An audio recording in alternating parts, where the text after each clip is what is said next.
Ever thought about becoming a brand ambassador? Yeah. It sounds cool, right? Getting to rep your favorite brands, Mm-hmm. maybe score some free swag. Yeah, for sure. But what does it really take to succeed? Today, we're diving deep into the world of brand ambassadorship, Okay. using some real-world intel to give you the inside scoop. Awesome. Our source material today, Yeah. 15 brand ambassador interview questions and answers. Oh, wow. Straight from Indeed.com. Okay, cool. And what's great is that Indeed caters to both job seekers and employers. Oh, interesting. So this isn't just some random advice. It's the real deal pulled straight from the hiring process. Yeah, that's really valuable. What struck you right away about the well, questions? I think a lot of people think this role is all about being charismatic and outgoing. Yeah, But the questions reveal a much deeper skill set. totally. Like one question asks about recruiting other campus ambassadors. Yeah. It's not just about you being charming. Right. It's about leadership Yeah. organization, building and motivating a team. Exactly. That's a whole other dimension I hadn't considered. For sure, and it speaks to the bigger picture Yeah. of what a brand ambassador actually does. Mhm. There's a quote in one of the example answers that really hits this home. Okay. Today, brand ambassadors are important to organizations because we help to humanize a brand. Wow. Oh. Okay, that's powerful. Yeah. So it's not just pushing a product. Right. It's about creating a genuine connection with people. Think about it this way. With so many retail stores closing, brands are losing that face-to-face interaction. Yeah. They Yeah. need brand ambassadors to create that personal touch point, Okay. to forge those relationships that turn someone from a casual shopper into a loyal fan. It makes you think about the brands you love Mm-hmm. and how they built that connection with you. For sure. Was it through a memorable experience? Sure. An influencer you trust? Right. This role is about creating those moments for other people. Absolutely. And that takes a very specific set of skills. Okay, here's where I got really excited. The article gets into the nitty-gritty Okay. of how to actually do the job. Like, how do you even start a conversation with a complete stranger at an event? Well, that's a good question. They say, Mm-hmm. smile, Okay. have a sample product ready, All right. and give a genuine compliment. Got it. It sounds simple, Yeah. but picture yourself doing that. Yeah. You need the confidence to approach people, Mm-hmm. the social skills to make them feel comfortable, Right. and the ability to quickly gauge their interests Yeah. and tailor your message. Exactly. It's almost like a mini sales pitch, Yeah. but you can't be pushy. Right. There's a fine line between being enthusiastic and coming across as well annoying. Totally. Yeah. And you have to be prepared for anything. Yeah, for sure.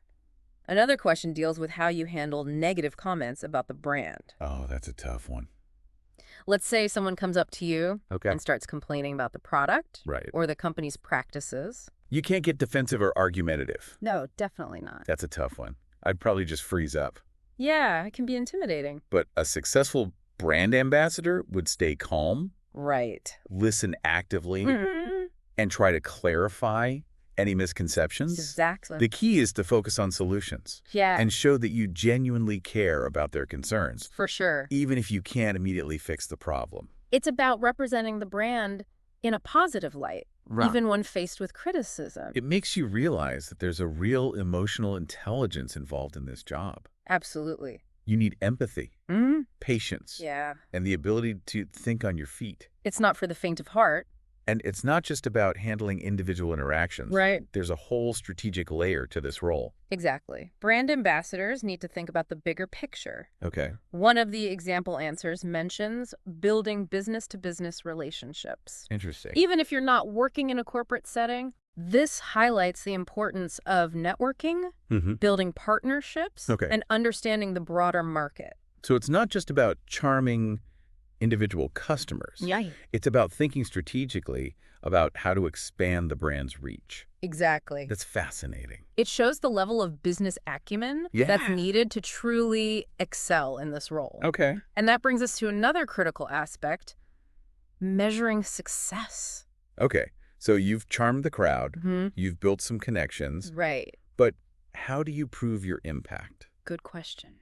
That's where things get really interesting. We're not just talking about how many samples you handed out or how many people you spoke to. Okay. We need to talk about metrics. Metrics? You mean like numbers? Exactly. Things like brand reach. Okay. How many people are actually seeing and hearing about the brand and customer engagement? Yeah. Are people interacting with the brand online and offline? Our learner listeners out there Yeah. are probably already grabbing their notebooks. I bet. It's one thing to be charismatic and outgoing, Right. but it's another thing entirely to back it up with data. And that requires a whole different set of skills. Okay. You need to be organized, detail-oriented, Yeah. and comfortable working with data. Okay. The example answer even mentions keeping an Excel spreadsheet Oh, wow. to track your progress. So we're talking about spreadsheets, business relationships, Yeah. and handling tough conversations. It's definitely more than just a pretty face gig. Well, we've certainly uncovered a lot about what it takes to be a successful brand ambassador in just this first part of our deep dive. And we've only just scratched the surface. Stay tuned for part 2, where we'll delve even deeper into the world of brand ambassadors. We'll be looking at the importance of soft skills, the challenges of exceeding performance expectations, and the flexibility required in this dynamic role. It's going to be good. Awesome. I can't wait. Welcome back. We're digging deeper into the world of brand ambassadors. And this time we're focusing on the skills and qualities Right. that make someone truly stand out in this competitive field. Because we've established Yeah. it takes more than just a winning smile. Totally. You need a diverse toolkit to really thrive as a brand ambassador.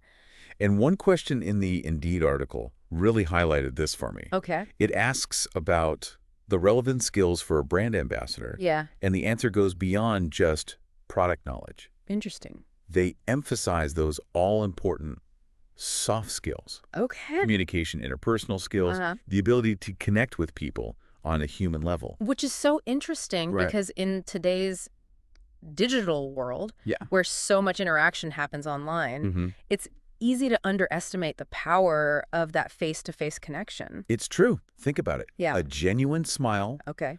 a well-placed compliment, active listening. Yeah. These things can make a huge difference in building trust and rapport. That- It's that human touch that makes people feel valued and heard. Exactly. And it ties back to what we discussed earlier about humanizing the brand. Right. It's not just about pushing a product. It's about creating a genuine connection and fostering a sense of community. And that takes a certain level of social savvy. For sure. Remember that question about starting a conversation with a stranger at an event? Oh, yeah, definitely. Those soft skills are crucial in that scenario. You need the confidence to approach people, the ability to read social cues, and the empathy to understand their needs and interests. Yeah. It's about building relationships, not just making a quick sale. Okay, so we've got the soft skills down, Right. but how do you go above and beyond? Good question. There's another question in here about exceeding performance expectations. Oh, and one of the answers really stuck with me. What was that? It talks about a brand ambassador who literally wore the brand's clothing everywhere to promote it, Wow. even outside of work hours. That's dedication. That's a fantastic example. It's about taking initiative, being creative, Yeah. and showing a genuine passion for the brand. Right. It's not just about doing the bare minimum. For sure. It's about finding innovative ways to stand out Okay. and make a lasting impression. And that can take some serious hustle. Yeah, it can. There's another question about working flexible hours, Oh, right. which makes total sense given the nature of the job. Yeah, definitely. Events, social media engagement. Yeah. That's not always a 9-to-5 gig. Exactly. You need to be adaptable Right. and willing to put in the extra effort, Yeah. even if it means working nights and weekends. So we've talked about the skills, the strategies, the mindset, Right. but let's bring it back to the brand itself. Okay.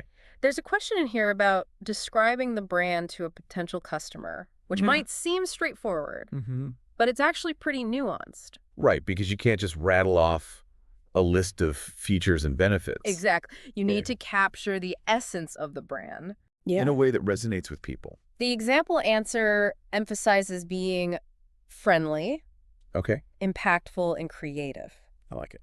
It's about telling a story, evoking an emotion, and connecting with people on a deeper level. And that requires a deep understanding Yeah. of the brand's values, mission, and target audience. Okay.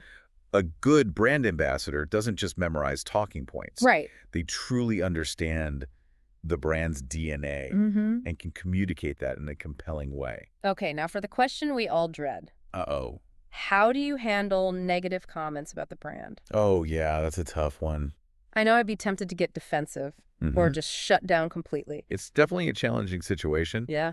but a skilled brand ambassador knows how to navigate those tricky conversations Right. with grace and professionalism. The example answer suggests staying calm, Okay. listening actively to the person's concerns, and addressing them in a respectful and honest manner. It's about acknowledging their feelings. Right. Clarifying any misconceptions Okay. and focusing on solutions. Okay. And if you can't solve the problem on the spot, it's about taking ownership, Yeah. promising to follow up, Right. and making sure their feedback reaches the right people. It's about turning a potentially negative situation into an opportunity Right. to build trust and demonstrate the brand's commitment to customer satisfaction. Exactly. It's about protecting the brand's reputation while also showing genuine care and concern for the individual. It's a delicate balance. For sure. All right, before we wrap up part 2, Okay. I want to circle back to a question that often trips people up in interviews. Okay. What's that?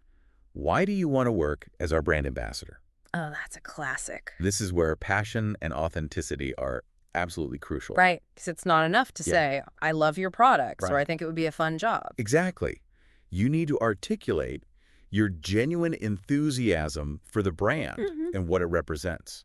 The example answer we see focuses on a passion for fitness Yeah. and a belief in the brand's ability to help people achieve their goals. Okay, so it's about aligning your personal values with the brand's mission. It's about finding that sweet spot Right. where your passions intersect with the brand's values, Yeah. because that's where the magic happens. And that genuine enthusiasm will shine through in everything you do. Right. From your interactions with customers to your social media presence. So really, It's what makes a brand ambassador truly believable and effective. Well, we've covered a lot of ground in part 2. We have. From the importance of soft skills to the art of handling tough conversations. And we've only just scratched the surface. Stay tuned for part 3, Okay. where we'll wrap up our deep dive with some final thoughts on standing out from the competition, measuring success, Yeah. and the evolving landscape of brand ambassadorship in the digital age. Welcome back to the final part of our deep dive into becoming a brand ambassador. We've covered a lot of ground. We have from essential skills to the importance of authenticity and genuine passion for the brand. But before we wrap up, Yeah. I'm curious about something. Okay, what is it? Well, we've talked about standing out from the competition Right. and using those soft skills we discussed earlier. Yeah, those are key. But how does that actually translate to success? That's a great question. How do you measure the impact of those efforts?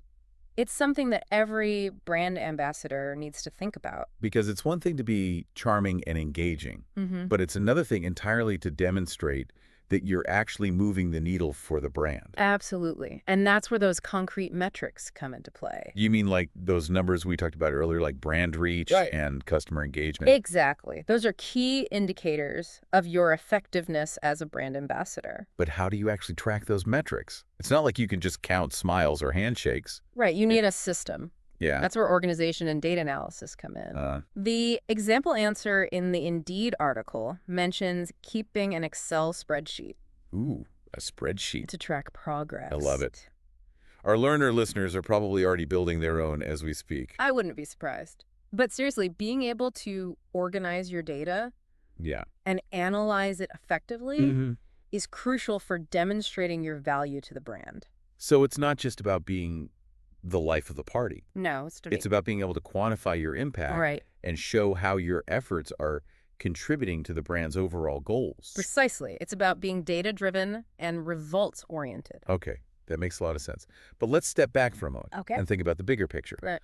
We've been focusing on the perspective of the brand ambassador candidate. Right, the person applying for the job. But what if you were the one doing the hiring? Oh, that's interesting. What qualities would you prioritize when selecting a brand ambassador for your company? What would I look for? Because ultimately, you're the one who's going to be entrusting this person to represent your brand to the world. Exactly. So what are the non-negotiables? Would you prioritize someone with years of experience or someone with raw talent and a willingness to learn? Tough choice. Would you look for a social media whiz or someone who excels at face-to-face interactions? It really depends on the brand and the goals. And how much emphasis would you place on those analytical skills we talked about? It's a great exercise to go through Right. because it forces you to really think critically about what makes a truly exceptional brand ambassador. And it highlights the fact that there's no one-size-fits-all approach. Right. The ideal candidate will vary depending on the specific needs of the brand. So there you have it, folks. We've explored the world of brand ambassadors from multiple angles, delving into the skills, strategies, and mindset required to succeed. We've seen that it's more than just a glamorous gig. Yeah, for sure. It's a role that demands a unique blend of interpersonal skills, strategic thinking, Right. and a deep understanding of the market. And it's about passion. It is. A true brand ambassador embodies the brand's values and genuinely believes in the product or service they represent. So whether you're considering a career as a brand ambassador or simply want to learn more about this dynamic field, Right. we hope this deep dive has provided you with valuable insights I think so. and sparked your curiosity. Absolutely. Until next time, keep exploring, keep learning, and keep diving deep.